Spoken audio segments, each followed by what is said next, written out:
payah mereka semua dibalas oleh Allah Subhanahu wa taala. Mudah-mudahan bila dipanjangkan umur oleh Allah Subhanahu wa taala, diberikan kesehatan oleh Allah Subhanahu wa taala, diluaskan rezekinya oleh Allah Subhanahu wa taala, segala urusannya dimudahkan oleh Allah Subhanahu wa taala. Amin ya rabbal alamin. Hadirin hadirat, utamanya kepada segenap tim khidmat Majlis Rasulullah sallallahu alaihi wasallam yang kita banggakan, dan mudah-mudahan kelak di yaumil qiyamah menjadi wakil panitia Nabi Muhammad sallallahu alaihi wasallam. Amin ya rabbal alamin. Alhamdulillah, tiada bosan-bosannya kita ungkapkan rasa syukur kita kepada Allah Subhanahu wa taala. Ucapan terima kasih kita kepada Allah Subhanahu wa taala, yang mana di malam hari ini kita bersama-sama dikumpulkan oleh Allah Subhanahu wa taala dalam rangka memperingati hari kelahiran Nabi Muhammad sallallahu alaihi wasallam. Mudah-mudahan dengan kita ditakdir oleh Allah Subhanahu wa taala untuk bisa menghadiri peringatan Maulid Nabi Muhammad sallallahu alaihi wasallam, mudah-mudahan kelak di yaumil qiyamah kita mendapatkan syafaat Nabi Muhammad sallallahu alaihi wasallam. Amin ya rabbal alamin. Hadirin hadirat yang saya muliakan dan dimuliakan oleh Allah Subhanahu wa taala. Ketika Nabiullah Adam baru diwujudkan oleh Allah Subhanahu wa taala, baru bisa menggerakkan semua tubuh-tubuhnya, dan baru bisa berzikir kepada Allah Subhanahu wa taala, Allah berikan ilham kepada Nabi Adam bahwasanya Nabi Adam merupakan Aba Muhammad, yaitu bapaknya Muhammad. Baru Allah ciptakan Nabi Adam, tidak lama dari penciptaannya Nabi Adam, Allah berikan ilham kepada Nabi Adam, yaitu Aba Muhammad, bahwasanya Nabi Adam ini bapaknya Nabi Muhammad sallallahu alaihi wasallam. Nabi Adam bingung, kenapa dirinya disebut oleh Allah Subhanahu wa taala, atau kenapa dirinya diberi pemahaman oleh Allah Subhanahu wa taala bapaknya Muhammad. Padahal di surga itu tidak ada satupun manusia terkecuali Nabi Adam alaihi wassalam. Bingung Nabi Adam, bertanya-tanya dalam hatinya, kenapa dirinya dinamakan Aba Muhammad, bapaknya Muhammad, padahal di surga Nabi Adam seorang diri, tidak ada satupun temannya yang menemani Nabiullah Adam. Maka Nabi Adam bertanya kepada Allah Subhanahu wa taala. Kata Nabi Adam, "Ya Rabb, lima kannaitani Aba Muhammad?" Wahai Tuhanku, kenapakah engkau gelari aku Aba Muhammad? Yaitu bapaknya Muhammad. Man huwa? Wahai Tuhanku, siapakah Muhammad itu? Dan di mana orangnya? Kata Nabi Adam, orangnya nggak ada. Yang ada di surga satu-satunya yaitu Nabi Adam. Maka kata Allah Subhanahu wa taala, "Ya Adam, huwa nabiyyun min dzurriyyatika. Laulahu ma khalaqtuka wala khalaqtu ardhan wala saman wala ghairaha." Kata Allah Subhanahu wa taala, wahai Adam, Muhammad itu adalah satu nabi. Bagaimana kemuliaan Allah, Nabi Muhammad sallallahu alaihi wasallam. Baru nurnya diwujudkan oleh Allah Subhanahu wa taala. Baru nurnya diciptakan oleh Allah Subhanahu wa taala. Nabi Muhammad sallallahu alaihi wasallam dilabeli oleh Allah Subhanahu wa taala nabiyun, seorang nabi atau seorang utusan Allah Subhanahu wa taala.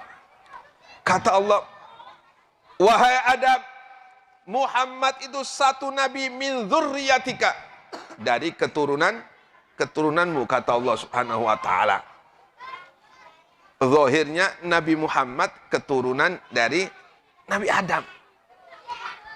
Namun hakikatnya Nabi Adam diwujudkan oleh Allah Subhanahu wa taala. Nabi Adam diciptakan oleh Allah Subhanahu wa taala. Tiada lain berkat Nabi Muhammad sallallahu alaihi wasallam. Yang pertama kali diwujudkan oleh Allah Subhanahu wa taala. Yang pertama kali diciptakan oleh Allah Subhanahu wa taala sebelum segalanya diciptakan oleh Allah, yaitu Nabi Muhammad sallallahu alaihi wasallam dari nurnya Allah Subhanahu wa taala. Sebagaimana yang pernah ditanyakan oleh sahabat Jabir. Sahabat yang termasuk pembesar dari sahabat Nabi Muhammad sallallahu alaihi wasallam. Kata sahabat Jabir, "Ya Rasulullah, bi abi wa ummi akhbirni an awwali syai'in khalaqahu Allah qabla al-asya."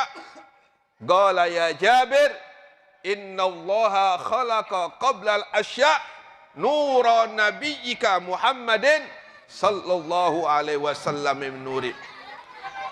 Kata sahabat Jabir, "Wahai Nabi, demi bapak dan ibuku, tolong kasih tahu aku, tolong beritahu aku siapakah pertama kali yang diwujudkan oleh Allah Subhanahu wa taala sebelum segalanya diwujudkan oleh Allah Subhanahu wa taala." Apa kata Nabi? "Ya Jabir, innallaha khalaqa qabla al-asya nura nabiyyika Muhammadin sallallahu alaihi wasallam min nuri." Wahai Jabir, kata Nabi Muhammad, sesungguhnya yang pertama kali diciptakan oleh Allah sebelum segalanya diciptakan oleh Allah Subhanahu wa taala, yaitu nur nabimu yang diciptakan oleh Allah Subhanahu wa taala dari nurnya Allah Subhanahu wa taala, yakni ai min dzatihi, dari zatnya Allah Subhanahu wa taala. Inilah kemuliaan Nabi Muhammad sallallahu alaihi wasallam. Nabi Muhammad diciptakan oleh Allah dari nur Allah Subhanahu wa taala, sedangkan seluruh jagat raya ini diwujudkan oleh Allah Subhanahu wa taala dari nur Nabi Muhammad sallallahu alaihi wasallam. Maka tidak ada satupun dari makhluk-makhluk Allah Subhanahu wa taala yang bisa melebihi kemuliaan Nabi Muhammad sallallahu alaihi wasallam. Tidak ada satupun makhluk-makhluk Allah Subhanahu wa taala, baik para malaikat, baik para nabi, mulai Nabi Adam hingga Nabi Isa, tidak ada satupun dari mereka yang bisa menandingi kemuliaan Nabi Muhammad sallallahu alaihi wasallam. Dan disifirmankan oleh Allah Subhanahu wa taala, "Wa ma khalaqtu khalqan akrama alayya minka." Allah berjanji, dan Allah Subhanahu wa taala ketika berjanji tidak pernah mengingkari janjinya. Innallaha la yukhliful mi'ad. Allah Subhanahu wa taala enggak pernah bakal ingkar pada janjinya. Dan di antara janji Allah dikatakan oleh Allah, "Wahai Muhammad, tidaklah aku menciptakan satu makhluk yang lebih mulia daripada engkau." Satu-satunya makhluk yang dimuliakan oleh Allah Subhanahu wa taala yaitu Nabi Muhammad sallallahu alaihi wasallam. Maka pantaslah kalau malam hari ini kita bersama-sama memperingati peringatan kelahiran Nabi Muhammad sallallahu alaihi wasallam. Sebab di antara tanda syukur kita terhadap Nabi Muhammad ya seperti ini, memperingati Maulid Nabi Muhammad sallallahu alaihi wasallam, mengeluarkan sedikit dari harta yang diberikan oleh Allah Subhanahu wa taala untuk meramaikan hari kelahiran Nabi Muhammad sallallahu alaihi wasallam. Sebab pada hakikatnya semua harta yang saat ini ada pada diri kita, seluruh anugerah yang dianugerahkan oleh Allah Subhanahu wa taala tidak lain berkat Nabi Muhammad sallallahu alaihi wasallam. Maka Nabi mengatakan, "Malam yashkurin nas, lam yashkurillah." Siapapun yang tidak berterima kasih kepada jasa seseorang, sama saja dia tidak berterima kasih kepada Allah Subhanahu wa taala. Seandainya ada seseorang mengasih uang kepada saya, "Habib, ini uang hadiah untuk Habib." Ya. Seandainya saya tidak berterima kasih kepada orang tersebut yang telah memberikan jasa kepada saya, yaitu uang, maka saya pun tidak dianggap berterima kasih kepada orang tersebut. Memang pada hakikatnya semua dari Allah Subhanahu wa taala, namun ada sebab. Ada sebab yang mengantarkan rezeki yang diberikan oleh Allah Subhanahu wa taala. Maka siapapun yang tidak berterima kasih kepada yang menghantarkan anugerah dari Allah Subhanahu wa taala, berarti dia tidak berterima kasih kepada Allah Subhanahu wa taala. Begitu pula seseorang, apabila seseorang tidak berterima kasih terhadap Nabi Muhammad, sama saja dia tidak berterima kasih kepada Allah Subhanahu wa taala. Dalam hadis qudsi Allah katakan, abdi lam tashkur abdi lam yashkurni idza lam yashkur ila man ajraitu an ni'mat ala yadai. Kata Allah Subhanahu wa taala, hambaku tidak aku anggap berterima kasih kepada aku, hambaku tidak aku hitung berterima kasih kepada aku, manakala dia tidak berterima kasih kepada seseorang yang menjadi penyebab nikmat dianugerahkan oleh Allah Subhanahu wa taala. Siapakah itu?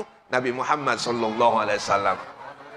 Tidak ada satu pun nikmat-nikmat yang begitu banyak yang apabila kita mau menghitung satu persatu akan nikmat Allah Subhanahu wa taala, mustahil kita dapat menghitungnya. Wa in ta'uddu ni'matallahi la tuhsuha. Seandainya kalian mau menghitung atas nikmat-nikmat Allah Subhanahu wa taala, mulai ujung kaki sampai ujung atas, sampai ujung kepala, mustahil kita bakal bisa menghitungnya. Saking banyaknya nikmat-nikmat Allah Subhanahu wa taala yang dianugerahkan oleh Allah Subhanahu wa taala terhadap diri kita. Itu tidak lain berkat Nabi Muhammad sallallahu alaihi wasallam. Siapapun yang tidak berterima kasih terhadap Nabi Muhammad sallallahu alaihi wasallam, siapapun yang tidak bersyukur terhadap Nabi Muhammad, berarti dia tidak bersyukur kepada Allah Subhanahu wa taala.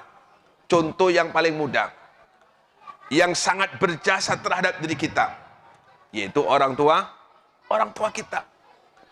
Orang tua kita merupakan satu gambaran, satu contoh orang yang berjasa terhadap diri kita. Bagaimana Allah Subhanahu wa taala membalas jasa orang tua terhadap diri kita. Bagaimana Allah Subhanahu wa taala membalas jasa kedua orang tua.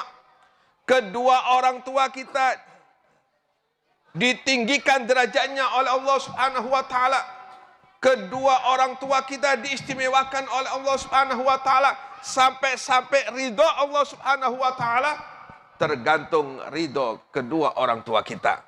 Ridallahu fi ridal walidain wa sakhatullahi fi sukhtil walidain. Ridhonya Allah Subhanahu wa taala tergantung ridho kedua orang tua, dan murka Allah Subhanahu wa taala tergantung terhadap kemurkaan orang tua kita. Walaupun kita ahli ibadah, walaupun kita ahli zikir, setiap hari kita membaca sholawat sebanyak 1 juta kali, setiap hari kita mengkhatamkan Al-Quran, setiap hari kita bangun waktu malam untuk sholat tahajud, tapi kalau orang tua kita abaikan, kalau orang tua kita jengkel terhadap diri kita, maka Allah pun bakal jengkel terhadap diri kita. Seluruhnya tidak ada nilainya si Allah Subhanahu wa taala manakala orang tua kita jengkel terhadap diri kita. Dalam hadis qudsi sering kita sampaikan, dengan harapan mudah-mudahan kita diberi kemampuan oleh Allah Subhanahu wa taala untuk selalu berbakti terhadap kedua orang tua kita. Baik orang tua kita sudah meninggal atau wafat, lebih-lebih apabila orang tua kita masih ada. Dalam hadis qudsi Allah Subhanahu wa taala berfirman, "Man asbaha murdiyan bi muskhitan liwalidai fa ana anhu sakhit." Kata Allah Subhanahu wa taala, barang siapa di waktu baki dia membuat ridha Allah Subhanahu wa taala, Di waktu pagi dia banyak ibadah kepada Allah Subhanahu wa taala, membaca zikir, bertasbih kepada Allah, membaca Al-Quran, membaca solawat, muskhitan liwalidayh. Akan tapi di saat itu juga dia banyak ibadah, dia banyak zikir. Di saat itu juga dia membuat jengkel hati kedua orang tua. Apa kata Allah? Fa'ana anhu sakhit. Maka aku pun benci kepada orang tersebut. Ridhonya Allah Subhanahu wa taala digantungkan oleh Allah Subhanahu wa taala kepada kedua orang tua kita. Manakala orang tua kita ridho, Allah pun ridho.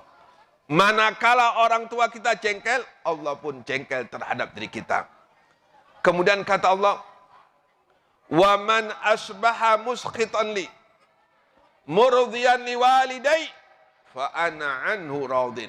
Barang siapa di waktu pagi dia membuat jengkel Allah Subhanahu wa taala, dia lalai kepada Allah Subhanahu wa taala, dia teledor kepada Allah Subhanahu wa taala, akan tetapi kepandaian orang ini murdiyan liwalidai, dia membuat orang tuanya ridho, dia membuat orang tuanya senang, fa ana anhu radin, maka aku pun ridho kepadanya, kata Allah Subhanahu wa taala.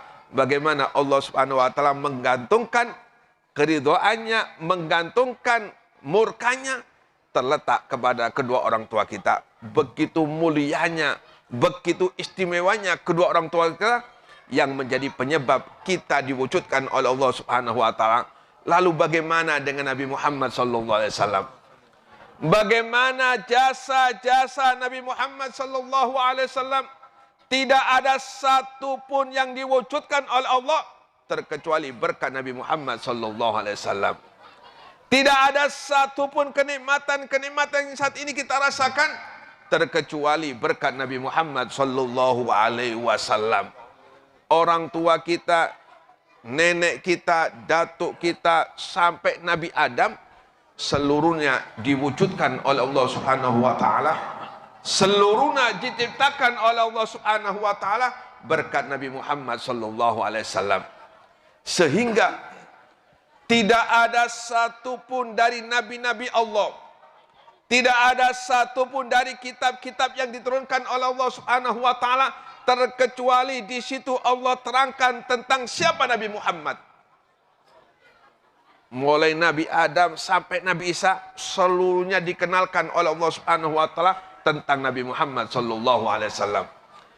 Tidak ada satupun kitab-kitab yang diturunkan oleh Allah yang berjumlah 104 terkecuali semuanya di situ ada menerangkan tentang kemuliaan Nabi Muhammad sallallahu alaihi wasallam.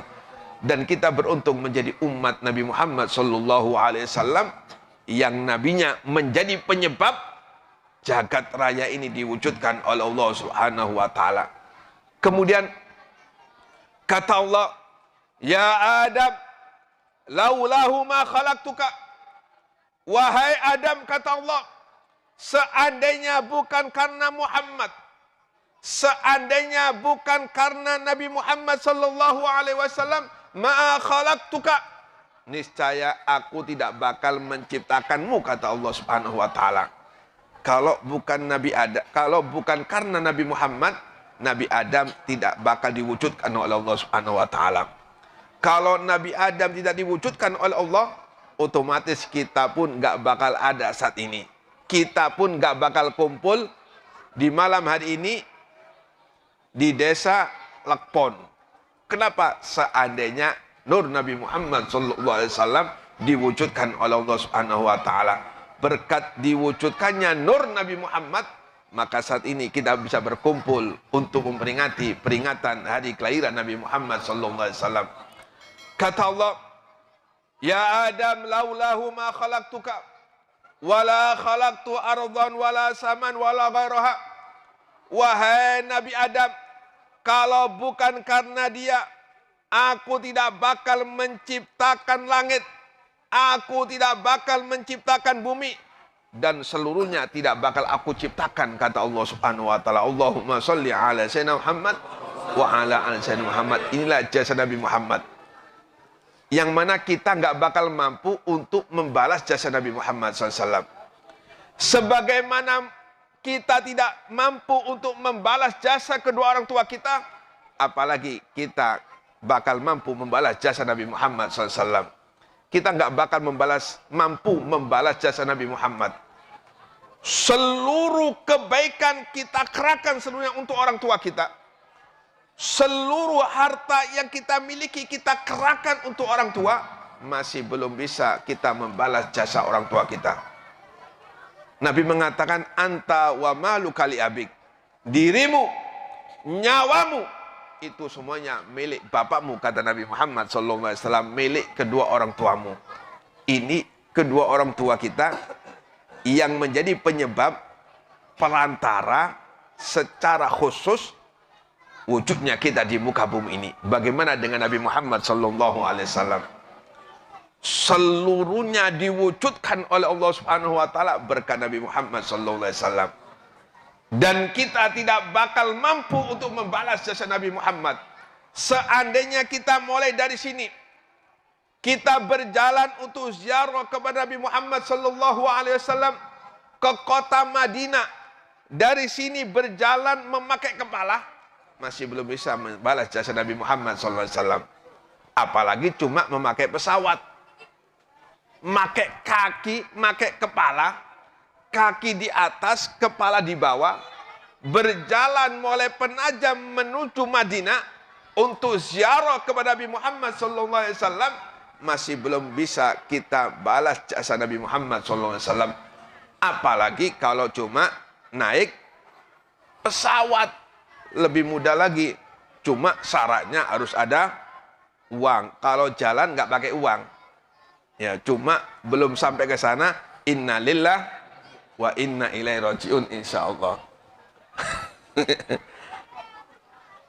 Apalagi cuma pakai pesawat bagi orang yang punya duit. Ya, mudah-mudahan hadirin hadirat disugikan oleh Allah Subhanahu wa taala. Banyak uangnya, banyak rumahnya, istrinya cuma satu. Alhamdulillah, ya. Gak usah banyak istri. Ya. Kalau tambah istri itu, kalau hilang atau habis, baru tambah. Sama kayak kita makan rawon. Habis, baru tambah. Kalau masih belum habis, nggak bakal tambah, ya nggak? Begitu pula istri, kalau habis baru tambah. Kalau masih ada, ngapain? Allahumma sugih, mudah-mudahan sugih semuanya. Maka tidak bisa kita membalas jasa Nabi Muhammad. Apapun yang kita perbuat, tidak bakalan kita membalas jasa Nabi Muhammad SAW. Namun Allah memberikan kita pelajaran. Allah memberikan kita cara agar kita bisa membalas jasa Nabi Muhammad. Sangat gampang sekali bagi orang yang diberi hidayah oleh Allah Subhanahu wa taala. Kita nggak bakal mampu membalas jasa Nabi Muhammad. Saking banyaknya jasa Nabi Muhammad sallallahu alaihi wasallam, saking begitu luar biasa jasa Nabi Muhammad sallallahu alaihi wasallam yang ada pada diri kita. Namun Allah Subhanahu wa taala memberikan kita solusi. Cara kita membalas jasa Nabi Muhammad dikatakan oleh Allah Subhanahu wa taala, "Qul la as'alukum alaihi ajran illal mawaddata fil qurba." Inilah cara kita membalas jasa Nabi Muhammad SAW. Tidak ada satupun nabi-nabi Allah kecuali mereka diperintahkan oleh Allah untuk cinta terhadap Nabi Muhammad sebagai jasa, sebagai syukur atau membalas jasa mereka terhadap Nabi Muhammad SAW. Dan Allah pun memberikan kita solusi. Cara kita membalas jasa Nabi Muhammad, yaitu kata Allah Subhanahu wa taala, la as'alukum alaihi ajran illal mawaddata fil qurba. Aku tidak meminta upah jerih payahku, kata Allah Subhanahu wa taala melalui Nabi Muhammad. Wahai Nabi Muhammad, katakan kepada mereka, aku tidak meminta balasan apapun. Aku tidak meminta sedikit pun balasan. atas jeripayaku, kata Allah Subhanahu wa taala, illal mawaddata fil qurba, kecuali mencintai seluruh ahlul bait Nabi Muhammad sallallahu alaihi wasallam. Ini yang meminta Allah Subhanahu wa taala.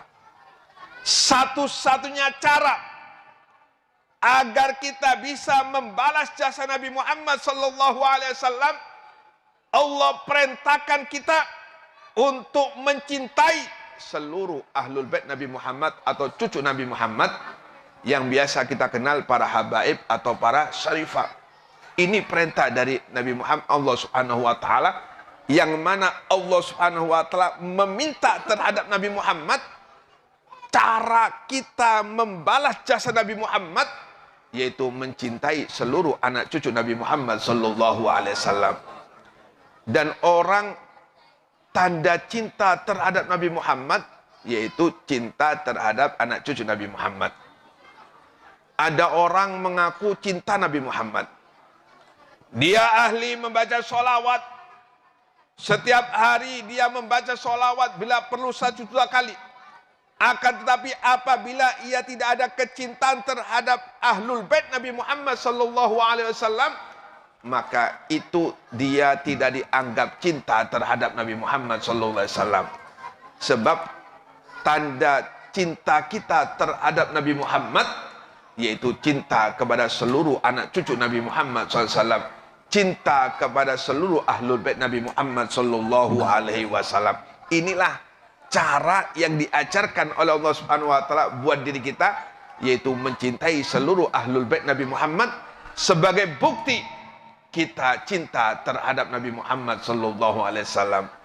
Tidak ada satupun para nabi-nabi Allah, semuanya diperkenalkan oleh Allah Subhanahu wa taala tentang kemuliaan Nabi Muhammad sallallahu alaihi wasallam. Nabi Adam, ketika Nabi Adam dipertemukan oleh Allah dengan Siti Hawa, berada di surga, bagaimana Allah Subhanahu wa taala memperkenalkan Siti Hawa dan Nabi Adam tentang Nabi Muhammad sallallahu alaihi wasallam. Ketika Nabi Adam hendak mendekati Siti Hawa yang baru saja diciptakan oleh Allah, yang baru saja diwujudkan oleh Allah, di-stop oleh malaikat Jibril. Wahai Adam, kata Allah, kata malaikat Jibril, stop. Jangan engkau mendekati perempuan tersebut. Kata Nabi Adam, wahai Jibril, bukankah ini Allah ciptakan untuk aku? Bukankah ini Allah ciptakan untuk diriku?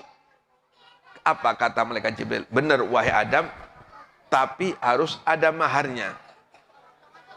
Maka kata Nabi Adam, wahai Jibril, apa maharnya? Sholli ala Muhammad thalatha marrat. Bacalah sholawat atas Nabi Muhammad SAW sebanyak 3 kali. Bagaimana Allah Subhanahu wa taala memperkenalkan Siti Hawa dan Nabi Adam tentang sholawat atas Nabi Muhammad SAW. Dan siapapun yang gemar membaca sholawat Nabi Muhammad SAW, maka diberi keistimewaan oleh Allah Subhanahu wa taala, dibalas langsung oleh Allah Subhanahu wa taala dengan 10 rahmat. Jadi kita tadi berapa kali membaca sholawat atas Nabi Muhammad SAW. Orang yang membaca sholawat terhadap Nabi Muhammad sekali saja dibalas langsung oleh Allah Subhanahu wa taala dengan 10 rahmat. Nabi mengatakan, man shalla alayya sholatan wahidatan sallallahu alaihi asyra. Kata Nabi Muhammad, barang siapa membaca sholawat terhadap diriku 1 kali, sallallahu ala Muhammad atau Allahumma sholli ala sayyidina Muhammad sallallahu alaihi asyra, maka dibalas oleh Allah dengan 10 sholawatan, yakni 10 rahmat dari Allah Subhanahu wa taala. Kalau kita membaca 1 sholat 10, kalau kita membaca 2, 20, kalau kita membaca sholat 100, berarti rahmat dari Allah Subhanahu wa taala berjumlah 1000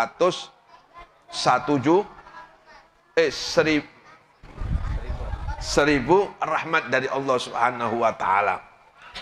Al-Habib Abdullah, beliau pernah mengatakan, lau sallallahu ala abdihi marratan wahidatan lakafahu syarafan wa karamatan wa kaifa bi asri salatin likulli salatin yusalliha al muslimu ala nabi. Kata Al-Habib Abdullah Haddad, penyusun Ratibul Haddad. Seandainya Allah bersolawat kepada hambanya satu kali, maka cukup baginya keagungan, kemuliaan di dunia, lebih-lebih ketika kembali kepada Allah Subhanahu wa taala. Lalu bagaimana kalau Allah Subhanahu wa taala bersolawat kepada hambanya 10 kali? Dikarenakan ia membaca satu solawat terhadap Nabi Muhammad sallallahu alaihi wasallam. Ini kemuliaannya membaca solawat atas Nabi Muhammad SAW. Siapapun yang gemar membaca solawat tidak bakal celaka. Jaminan dari Allah Subhanahu wa taala, siapapun yang gemar membaca solawat Nabi Muhammad SAW, kelak di yaumil kiamah dia akan mendapatkan syafaat Nabi Muhammad. Dia akan ditolong oleh Nabi Muhammad SAW. Dalam satu hadis yang diriwayatkan oleh Sayyidatuna Aisyah, suatu ketika malaikat Jibril pernah turun terhadap Nabi Muhammad. Seraya mengatakan, ya Muhammad, innallaha yukri'uka salam. Wahai Muhammad, kata malaikat Jibril, sesungguhnya Allah Subhanahu wa taala menyampaikan salam kepadamu. Dan Allah mengatakan, la yusalli alaika ahadun illa sallat alaihi sab'una alfin minal malaika. Wahai Muhammad, tidaklah seseorang bersolat kepada engkau terkecuali ada 70.000 malaikat bersolawat kepada kita. Wa man sallat alaihi al malaika kana min ahlil jannah. Maka barang siapa yang para malaikat Allah bersolawat terhadap diri kita, maka kita akan menjadi penghuni surga Allah Subhanahu wa taala. Solawat malaikat terhadap diri kita yaitu al-istighfar. Kapan kita membaca satu solawat, berarti kita punya 70.000 malaikat yang memintakan ampun kepada Allah Subhanahu wa taala terhadap dosa-dosa yang kita perbuat. Ini kalau satu. Kalau kita membaca sholawat sehari 3.000 kali, berapa malaikat yang akan memintakan ampun terhadap diri kita atas dosa-dosa yang kita perbuat kepada Allah Subhanahu wa taala. Wa man sallat alaihi al malaika kana min ahlil jannah.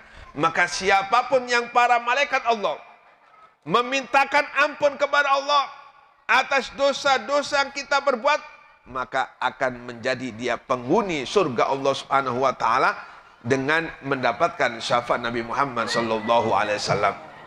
Suatu ketika Imam Ats-Tsauri ketika haji, kebetulan di hadapannya, di depannya ini seorang pemuda yang dibaca nggak ada lain kecuali sholawat. Waktu sa'i sholawat, waktu melempar jumroh sholawat, waktu wukuf sholawat, waktu tawaf sholawat. Tidak ada satupun amalan yang dibaca ketika mengerjakan amal haji kecuali sholawat. Bingung Imam Ats-Tsauri. Selesai haji ditanya. Kata Imam Ats-Tsauri, wahai pemuda, inna likulli makan magol. Wahai pemuda, kata Imam Ats-Tsauri, sesungguhnya setiap tempat itu ada doa masing-masing. Tawaf doanya ya apa, sa'i doanya ya apa, wukuf doanya ya apa. Cuma wahai pemuda, aku dengarkan engkau yang engkau baca hanya sholawat. Tawaf sholawat, melempar batu sholawat, sa'i sholawat, wukuf sholawat. Enggak ada satu tuh doa yang dibaca kecuali membaca sholawat atas Nabi Muhammad sallallahu alaihi wasallam. Pemuda ini kemudian bertanya, wahai fulan, kata pemuda, siapakah anda ini? Ketika pemuda ini bertanya kepada Imam Ats-Tsauri, maka Imam Ats-Tsauri mengatakan, wahai pemuda, aku ini Ats-Tsauri, seorang ulama besar yang terkenal namanya di seluruh Jazirah Arab. Ketika orang ini mengatakan Ats-Tsauri, yakni Imam Ats-Tsauri, pemuda tahu. Pemuda pernah dengar tentang kemasyhuran Imam Ats-Tsauri. Pemuda ini tahu bahwa Imam Ats-Tsauri ulama besar, tokoh besar. Cuma pemuda ini tidak pernah bertemu dengan orangnya. Di haji itulah pemuda ini berjumpa dengan Imam Ats-Tsauri, tokoh besar di zamannya. Maka kata pemuda, Wahai Imam Thawri, seandainya bukan engkau, seandainya engkau tidak bertanya kepadaku, dan seandainya engkau bukan Imam Thawri, maka aku tidak bakal menceritakan terhadap siapapun, kata pemuda tersebut. Lalu pemuda ini bercerita. Kata pemuda ini, wahai Imam Thawri, ketahuilah, kita rombongan dari Baghdad. Kita rombongan untuk menunaikan ibadah haji. Di tengah-tengah perjalanan, abahku meninggal. Jadi tengah-tengah perjalanan, abahnya meninggal. Cuma yang membuat gelisah anaknya, membuat bingung anaknya, wajah abahnya ini berubah menjadi kepala celeng atau kepala babi. Tubuhnya tubuh orang, namun kepalanya kepala babi. Bingung anaknya. Mau dikubur sendirian, tidak mampu untuk menggalinya. Mau dibilangkan atau dikhabarkan kepada rombongan lainnya, malu. Karena muka abahnya berubah menjadi kepala babi. Maka bingung anaknya ini. Di tengah-tengah kebingungan, di tengah-tengah kesedihan, rupanya anaknya ini capek pikirannya, terlelap. Terlelap pemuda ini. Di tengah-tengah tidurnya, datang seorang pemuda yang bercahaya. Seorang pemuda yang sangat tampan sekali. Wajahnya bercahaya, wajahnya terang. Tiba-tiba pemuda ini membuka penutup kain kafannya. Atau membuka sarung yang ditutupkan kepada wajah abahnya. Yang wajahnya berubah menjadi babi. Dibuka oleh pemuda ini. Yang tampan, yang wajahnya terang benderang. Dibuka, kemudian diusap. Diusap oleh pemuda tersebut. Setelah diusap, pemuda ini memperhatikan. Anak ini memperhatikan apa yang diperbuat oleh pemuda yang wajahnya terang benderang. Diusap oleh pemuda yang tidak dikenal oleh anaknya tadi. Diusap, langsung wajahnya berubah kembali wajah orang dan lebih tampan daripada yang pertama. Bingung anaknya. Ditegur, wahai pemuda, siapakah Anda? Kenapa wajah Anda begitu terang benderang? Kenapa wajah Anda begitu tampan sekali? Apa dalam mimpinya itu? Aku adalah Muhammad Rasulullah Sallallahu Alaihi Wasallam. Kata Nabi, wahai pemuda, ketahuilah, aku adalah Muhammad Rasulullah Sallallahu Alaihi Wasallam. Betapa terkejutnya, langsung dirangkul Nabi Muhammad SAW, diciumi Nabi Muhammad SAW. Sambil bertanya, wahai Nabi, kenapa engkau peduli terhadap bapakku? Kenapa engkau perhatian terhadap ayahku, kata anak ini? Maka Nabi mengatakan, wahai pemuda, ketahuilah, anakmu memang orang yang ahli maksiat. Abahmu memang orang ahli maksiat. Ya. Abahmu sering melalaikan perintah-perintah Allah Subhanahu wa taala. Abahmu sering menggunakan nikmat-nikmat Allah. Ia gunakan untuk maksiat kepada Allah. Dan dia belum sempat bertobat kepada Allah Subhanahu wa taala.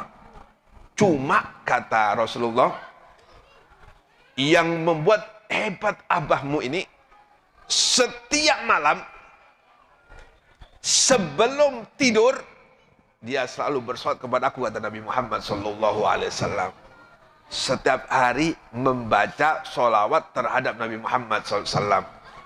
Maka dengan kejadian yang luar biasa ini, seorang anak yang kebingungan ketika abahnya meninggal dan berubah wajahnya seperti wajah babi atau muka babi, ketika didatangi Nabi Muhammad, diusap menjadi kembali ke muka yang asli dan lebih tampan, dikarenakan abahnya gemar membaca solawat, maka dari situlah anak ini mengambil pelajaran, tidaklah dia mengerjakan apapun kecuali yang dibaca hanyalah solawat atas Nabi Muhammad Sallallahu Alaihi Wasallam.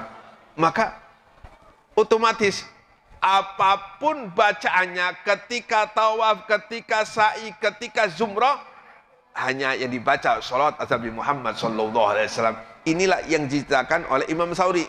Kenapa dia ini kok membaca melulu salawat, padahal setiap tempat itu ada doa masing-masing. Wukuf doanya seperti ini, kemudian tawaf doanya seperti ini. Tapi pemuda ini hanya bersolawat atas Nabi Muhammad SAW karena dia bertemu dengan Nabi Muhammad, dan bapaknya ditolong oleh Nabi Muhammad karena dia gemar untuk membaca solawat atas Nabi Muhammad SAW.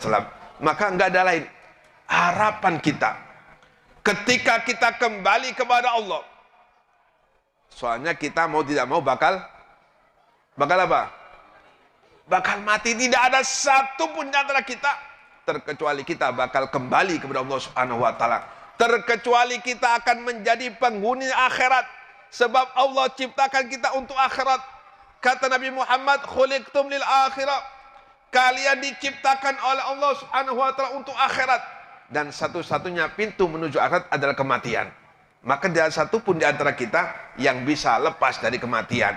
Yang kaya bakal mati, yang miskin bakal mati, yang sugih bakal mati, yang melarat bakal, yang sehat bakal mati, yang sakit bakal mati, yang muda bakal mati, yang tua bakal mati, seluruhnya bakal mengalami kematian. Sebab kematian merupakan satu-satunya pintu untuk menghantarkan dirinya kepada akhirat. Lau kanatid dunya tadumu li wahidin lakana sallallahu alaihi wasallam fi mukhallada. Seandainya dunia kekal untuk seseorang, maka yang berhak untuk kekal yaitu Nabi Muhammad sallallahu alaihi wasallam. Namun Allah katakan kullu nafsin dha'iqatul maut. Setiap yang bernyawa pasti bakal mengalami kematian. Maka kita bakal mati. Dan kita bakal diproses oleh Allah satu persatu dari nikmat-nikmat yang saat ini kita gunakan, itu semuanya bakal diproses oleh Allah Subhanahu wa taala. Harapan kita kelak di yaumil kiamah kita enggak punya amal. Dosa kita banyak, maksiat kita banyak, ibadah sangat jarang sekali.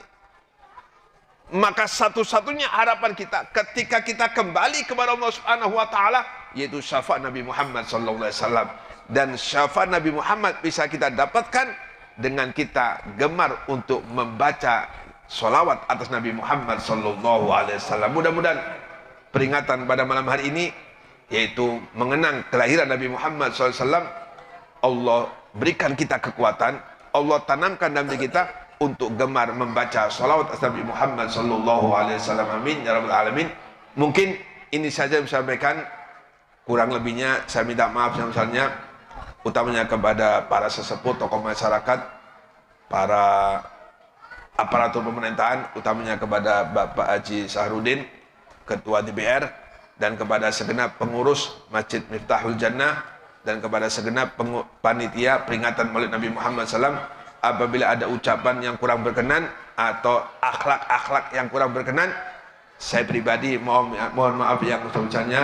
Hadzal wa'afu minkum. Wassalamualaikum warahmatullahi wabarakatuh.